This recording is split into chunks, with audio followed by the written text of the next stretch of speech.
மக்களோட ரெஸ்பான்ஸ் அமோகமாக இருக்குது. அதுவும் விலைவாக்கத்தை சொல்ல வேணா. திமுக ஓட்ட ரொம்ப ரொம்ப ரொம்ப நல்லா இருக்குது. 6 நாள் இருக்குது. 6 நாள் இன்னும் ஒரு 3 நாளில் முடிச்சிடுவோம் பிரச்சாரத்தை.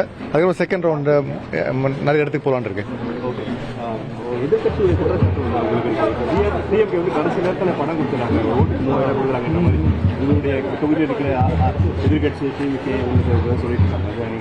அவங்க தோல்வி பயம் வந்துருச்சு அவங்களுக்கு. அதனால அவங்க வாய்க்கு வந்து அவங்க சொல்லிட்டு இருக்காங்க. எது வேணாலும் சொல்லலாம். அவங்க தோக்க போறவங்க அவங்க என்ன வேணாலும் சொல்லலாம்.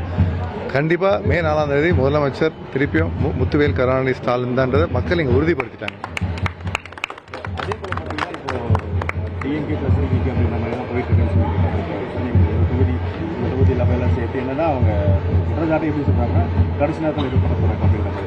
திருப்பி நான் சொன்னது தான். நான் வந்து எனக்கு இருக்க எதிராளிகள் எல்லாரும் ஒரே மாதிரி தான் பார்க்குறேன். நான் வந்து I view all my opponents the same. இந்த இடத்துல விநியோகத்தை பொறுத்த வரைக்கும் எங்கள் உறுதி செய்யப்பட்டது. எனக்கு ஒரே ஒரு காம்படிஷன்னா எனக்கு முன்னாடி இருந்த திமுக எம்எல்ஏ வெற்றியழகன் 37 ஓட்டில் ஜெயிச்சாரு. அதை எப்படி பீட் பண்ணுறதுன்னு நாங்கள் பார்த்துட்ருக்கோம். Thank you sir.